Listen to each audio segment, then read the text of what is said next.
Kalau berdasarkan prinsip-prinsip negara hukum yang beres, maka bereskan ini. Caranya adalah pemerintah harus masuk. Bahwa itu seharusnya KY itu memeriksa majelis hakim yang menolak hak terdakwa. Itu hak dari Habib Rizik meminta saya diadili dengan offline, itu haknya. Masa orang memperjuangkan hak dituduh contempt of court?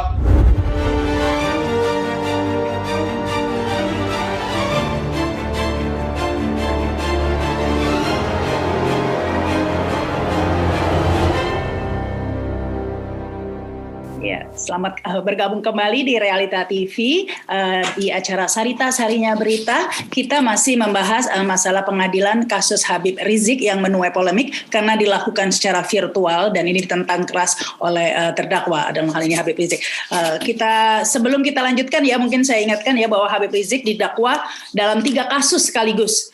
Yang pertama kerumunan massa saat pernikahan putrinya di Petamburan, yang kedua kerumunan massa Maulid Nabi di Megamendung Bogor, dan yang ketiga dari kasus Habib Rizik melakukan tes swab ya di Rumah Sakit Umi begitu ya. Nah, selanjutnya saya ke Kak Margarito Kamis, juga ada nanti Kak Nasrullah, sebenarnya ada Kak Abdul Fikar Hajar ya, tapi tidak gabung ini. Saya langsung ke Kak Margarito ya.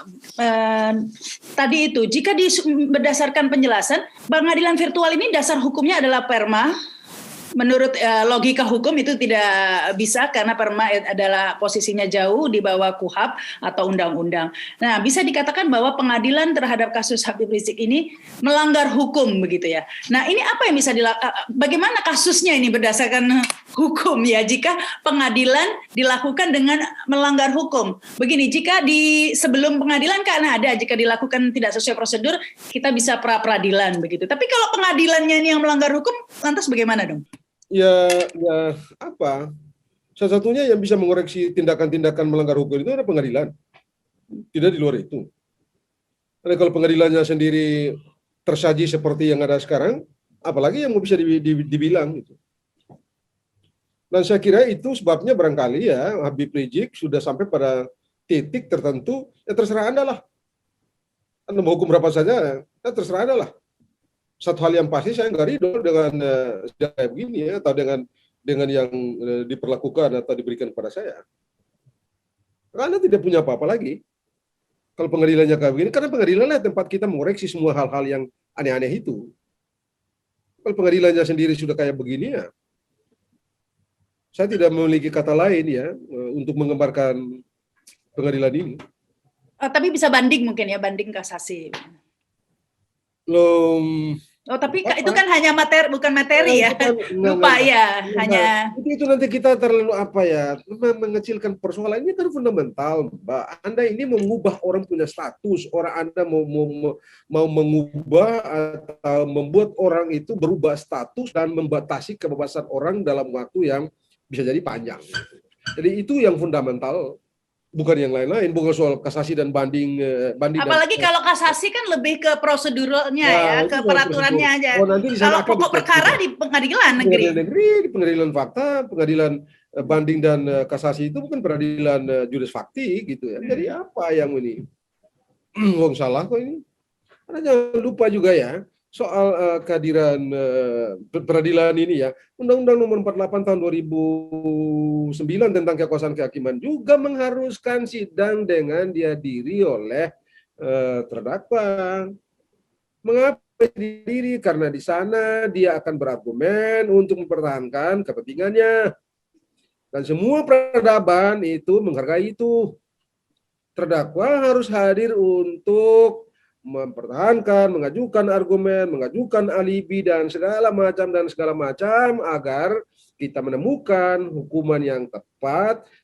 Hakim memiliki banyak hal, banyak pertimbangan untuk menetapkan hukuman terhadap perkara itu secara tepat. Yang itu orang mengatakan adil. Jadi di situ substansinya. Ini keliru kalau kita bolak-balik mengatakan ini peraturan perundang-undangan. Peraturan perundangan apa? Yang menjadi dasar penyelenggaraan persidangan itu KUHAP Undang-Undang Kekuasaan Kehakiman. Tidak di luar itu. Tidak ada peraturan perundangan lain. Itu doang. Yang tadi perma itu mengatur administrasi. Tidak yang lain, Mbak. Jadi bisa dibayangkan ya, Margarito. Mungkin ini juga publik bisa membayangkan bagaimana gemesnya. Kita saja kalau Zoom meeting, kadang-kadang on off udah gemes begitu ya. Bagaimana ini terdakwa ketika nasibnya ditentukan di ruang persidangan, tapi dia tidak bersuara karena kebetulan signalnya nggak kuat atau. Nah, itu bisa dibayangkan seperti apa? Nah ini Pak Margarito hilang lagi suaranya, gemes kan? Bayangin coba, bayangin. Halo. Nah, Kak Margarito hilang suaranya. Kayak gitu coba. Apa ya, kita beralih dulu ke Kak Nasrullah, nggak ada suaranya. Ya Kak Nasrullah, silahkan ini. Nah ini kayaknya masuk ini Kak Margarito. Coba Kak Margarito. Nah, itu Anda bayangkan ini sekarang ini yang kita alami sekarang ini. Begini ini kalau Anda bisa bayangkan kalau yang kayak begini yang terjadi dalam persidangan perkara-perkara, sebut saja perkara yang dialami oleh Habib Rizik sekarang. Macam apa Anda menemukan fakta yang utuh, yang dengan keutuhan fakta itu Anda membangun argumen, mengonstruksi perbuatan dan hukumnya untuk menetapkan hukum dalam perkara itu. Anda jangan salah. Kalau Rahma, kalau Anda bisa berkenaan, saya ingin mengatakan satu hal. Kalau Nabi Daud memutuskan perkara perselisihan antara seorang pemilik kambing dengan pemilik kebun, lalu dikoreksi oleh anaknya Nabi Sulaiman, itu dia badikan dalam Al-Quran. Apa poinnya? Allah bersama Anda yang menghadiri. Di dalam surat Al-Anbiya itu sedang menentukan nasib. Allah saya tidak sewenang-wenang pada orang. Jangan salah itu. Ini bukan pekerjaan kecil. Berilmulah dalam mengadili. Supaya kearifan datang mendekat. Dan Anda akan menemukan keadilan yang dapat dipertanggungjawabkan di dunia dan di akhirat. Jangan main-main soal keadilan. Kira-kira begitulah. Ini gara-gara Kak Margarito sudah mengutik-ngutik Al-Quran, ini saya jadi ingin ikut-ikutan ya. Karena disebutkan juga ya di Al-Quran, janganlah ketidaksukaanmu terhadap sebuah kaum membuatmu bersikap tidak adil. Artinya keadilan itulah yang utama. Iya. Kebencian tidak boleh menggoda Anda untuk membenci orang. Kebencian tidak boleh memeluk Anda dan menuntun Anda menetapkan hukum terhadap orang. Cinta nggak boleh juga memeluk Anda menentukan hukum terhadap orang. Anda lurus saja, Anda objektif saja. Karena napasmu dikontrol oleh Tuhan. Oleh Allah Subhanahu wa Ta'ala. Rab yang hak. Baik, ini silakan ini. Waduh, Ustadz Margarito, Kamis ternyata. Nah juga, ya, konsekuensi, Rahma, kita ini Islam semua. Ya ini silakan ini, Ustadz Nasrullah. Silakan. Udah saya nggak berani itulah dengan Pak Margarito masalah. Nggak begitu Ustadz. Kita ini Jumat semua, Bos. Jadi begini Pak Margarito, bahwa ini memang dilematis ini ya. Kalau kita lihat di Amerika pun Pak Margarito ya, yang dibilang sidang itu tidak terkait dengan pokok perkara. Itu biasanya arrangement, pre-trial itu yang dalam menentukan jumlah juri itu toh yang ada virtual. Ini kan Habib Rizik mau diadili perkara pokok loh, nasibnya dia loh. Jadi ini kan tadi Anda Rahmat sudah masuk ke Habib Rizik, ini saya bicara kepada nasib lo dia ya. Ya harusnya apa sih beratnya pemerintah untuk menghadirkan, maaf ini bukan pemerintah, apa beratnya hakim mengatakan hadirkan dia ke sini. Selanjutnya tugas negara mengamankan persidangan itu. Nah, kalau ini kan alasan hakim katanya nanti karena Anda banyak pengikutnya. Pertanyaan saya adalah, oke, perma itu terbit masa pandemik COVID-19. Jika pada bulan hilang. Suaranya hilang ini Kak Nasrullah. Ya, ulangi lagi. Jika pada 2022 pandemik tidak ada lagi, apakah dengan ada perma tersebut orang-orang yang seperti Habib Rizik banyak pengikutnya, kemudian hakim mengatakan karena Anda banyak pengikutnya nanti berduyun-duyun di jalan, maka kami adili dengan virtual? Virtual ini darurat. Nah, jangan dibikin. Nah, pertanyaannya adalah sekarang kan orang mengatakan kalau Anda tidak sepakat dengan perma itu kan bisa uji material. Uji materialnya kemana? Ke MA. Jeruk Nggak makan tahu jeruk dong dong. update-nya. Jadi Ya, jadi nah itu pertanyaan saya Kak Nasrullah. Lantas apa yang bisa dilakukan jika kalau sebelumnya untuk mengkoreksi ini? Apa yang bisa dilakukan ya kalau untuk mencari keadilan? Karena kan katanya hukum itu bukan ujung tombak, apa garda terakhir ya. Dan terus bagaimana? Kita harus kemana lagi ini begitu? Jadi sebenarnya jangan selalu kita menempatkan rakyat, pencari keadilan rakyat ini pada posisi yang harus melawan kebijakan atau peraturan yang dibuat oleh pemerintah. Kalau Anda tidak senang, tidak setuju dengan peraturan ini, kan ada mekanisme hukum yang Anda harus lawan. Jangan begitu Anda menempatkan rakyat. Rakyat yang harus berjuang mencari keadilan atas produk yang tidak adil. Nggak begitu. Anda negara, ya negara, Mahkamah Agung, pemerintah, wajib melahirkan produk-produk hukum yang adil bagi rakyat. Ketika ada rakyat protes ini ada ketidakadilan, revisi. Jangan ada tantang rakyat, berjuanglah lewat mekanisme hukum. Apalagi model perma ini. Uji material kemana? Masa ke MA-nya begitu ya. Tapi begini, nah MK mengatakan ini, kalau kita bawa ke MK mengatakan ini bukan kompetensi MK. Kalau bawa ke MA mengatakan, mungkin MA menyatakan salah apa yang sudah dilahirkan oleh produk hukumnya sendiri. Nah itu pertanyaannya Kak Nasrullah ya. Jika seperti itu, Kalau saran saya begini sih, Ketua Mahkamah Agung suruh perintahkan itu ketua majelisnya suruh sidang offline. Itu simpel kok. Ya betul. Kalau saya gitu ya, Ketua Mahkamah Agung ambil prakarsa, perintahkan itu si ketua majelis lakukan sidang online. Tapi kan kenyataannya tidak seperti itu. Ya, itu sekarang kita bilang sama dia, Anda ini kita bilang sekarang sama Ketua Mahkamah Agung. Pertanyaannya itu Kak Margarito, jika Ketua Mahkamah Agung tidak mau melakukan itu, meskipun dia punya kompetensi untuk melakukan itu, sementara Mahfud MD, saya lihat di internet ya tadi komentarnya, loh ditanya setuju tidak tentang pengadilan online kasus Habib Rizik Syihab. Tidak menjawab secara spesifik setuju atau tidak sebagai pakar hukum ya.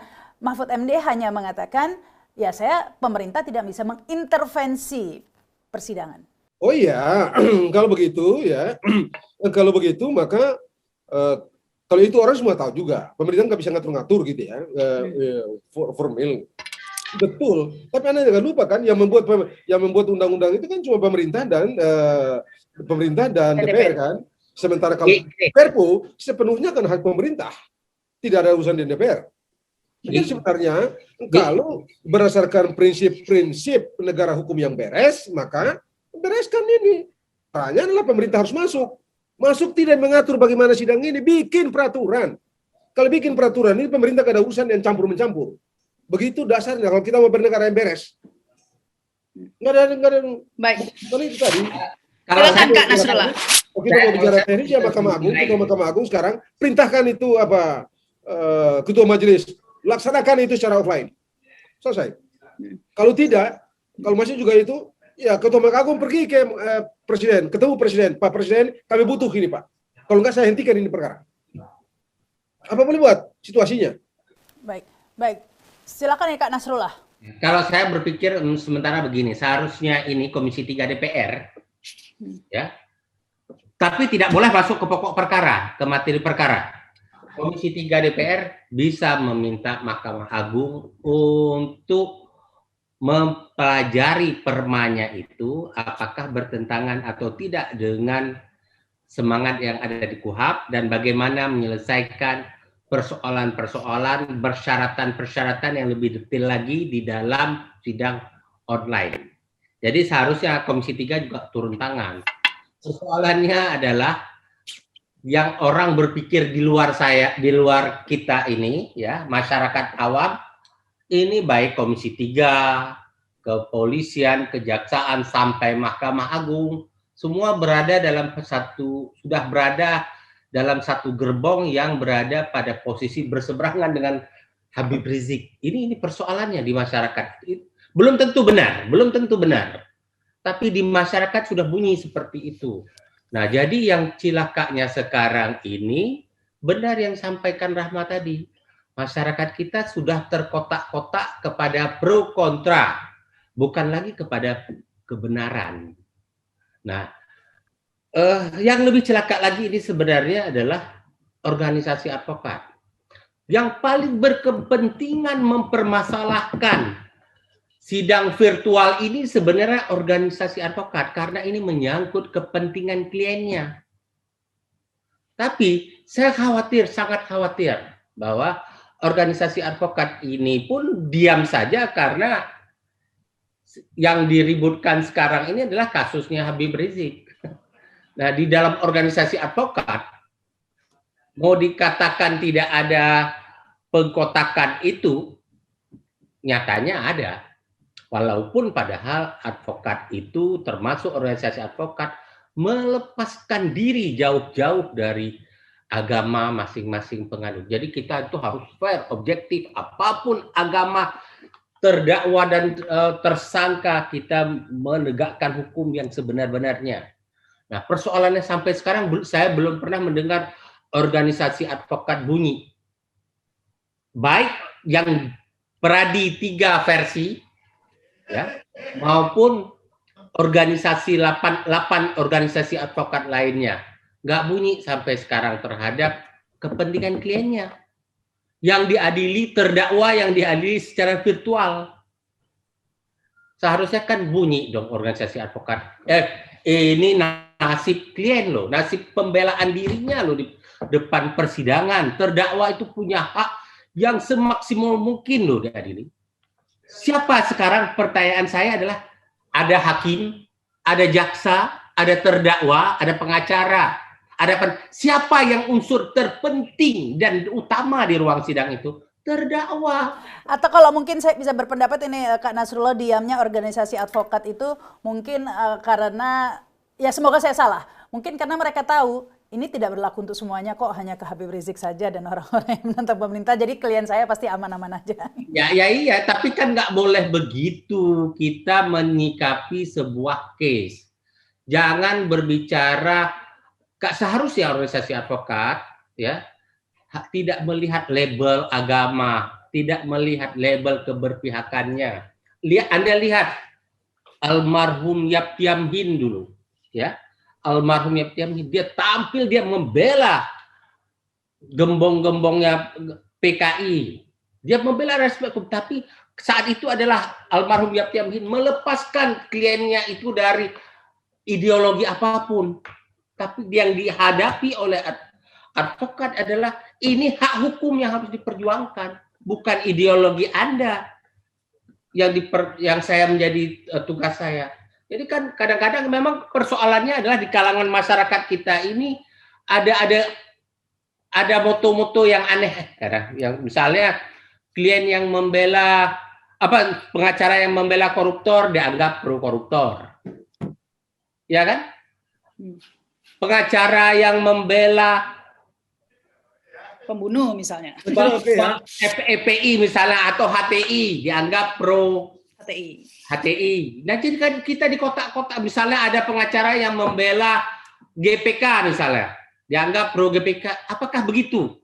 Nah, kalau begitu semua pengacara yang membela kasus apapun, kasus penipuan memang berarti pengacara itu pro penipu. Kan nggak begitu ya. Jadi misalnya bahkan terjadi pengkotakan yang luar biasa di kalangan akademis yang menyebabkan masyarakat juga berpikir begitu. Padahal kita belum tentu pro kepada klien. Kita bela hak hukumnya. Ya, silakan ini Kak Margarito. Enggak. Kita fokus aja di sini aja dulu gitu ya. Kita bereskan ini aja dulu. Jadi pemberesannya ya. Jalan keluar yang simpel adalah Ketua Mahkamah Agung segera bicara dengan Ketua Majelis Hakim untuk pastikan ini sidang offline berjalan. Pada saat yang sama Ketua Mahkamah Agung kalau memang mendengar lain aneh-aneh, pergi ketemu Presiden, bilang Presiden keluarkan Perpu. Begini aturannya. Bila perlu adopsi saja itu apa yang ada di dalam perma itu. Supaya beres ini. Nggak bisa begini terus. Ya, tapi ada satu lagi nih Pak Margarito sebelum kita akhiri juga.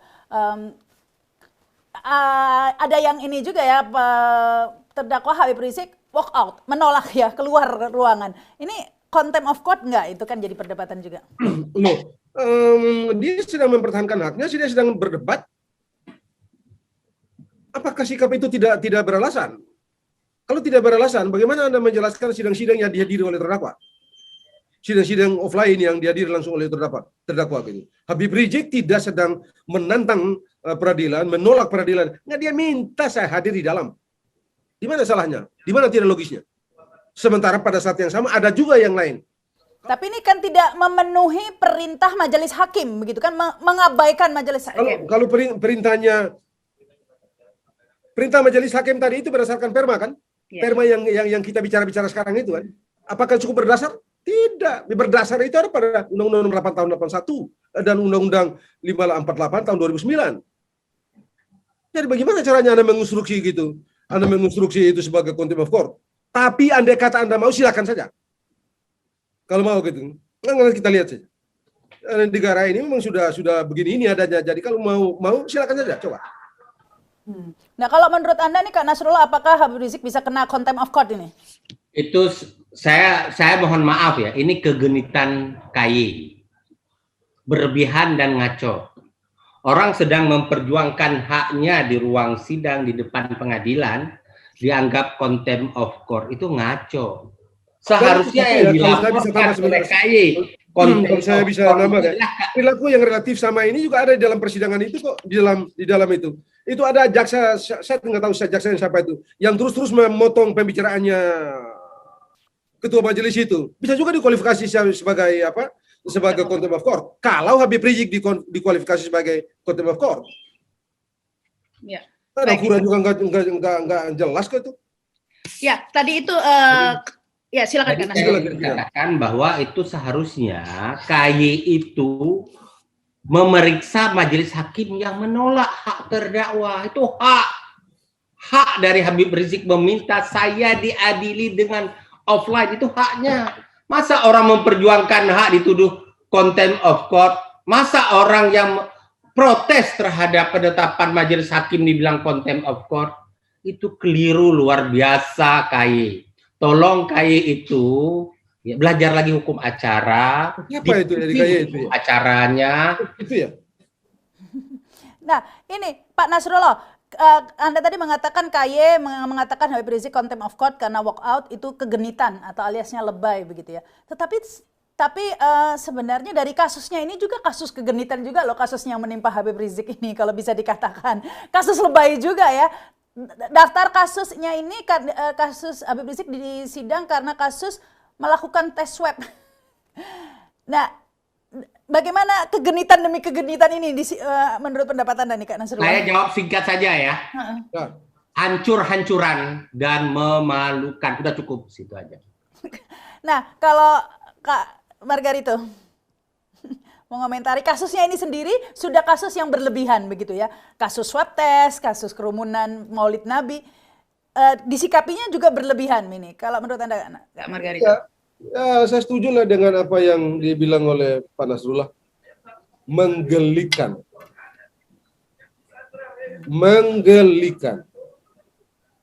Ya, mungkin menggelikan bagi orang, tapi yang bagi terdakwanya pasti sangat merasa dizolimi begitu ya, nih ya. Ini menggelikan bagi kita yang belajar hukum dan tentu saja ini menindas orang yang kena begitu ya, apalagi di peradilan seperti ini gitu.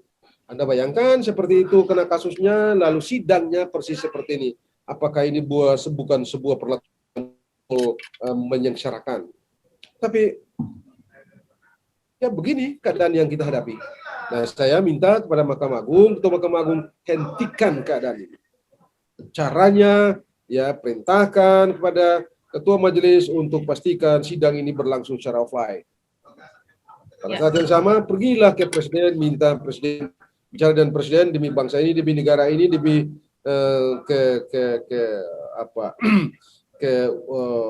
anggungan bangsa ini, maka caranya bikinlah perpu. Kalau Anda sudah, ambil saja perma ini, jadikan sebagai materi perpu.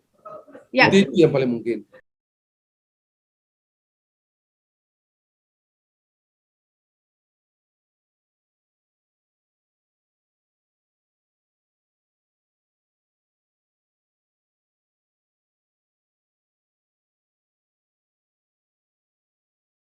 Gitu. Saya rasa bukan kebetulan karena menimpa FPI dan Habib Rizik, toh. Tapi keadilan itu sedang dimanfaatkan, ketidakadilan itu sedang dimanfaatkan pada momentum COVID. Tentu kalau tidak ada persoalan COVID, ini akan timbul perlawanan dimanapun. Saya yakin, ini omongan saya bukan, tolong jangan diterjemahkan sebagai upaya memprovokasi.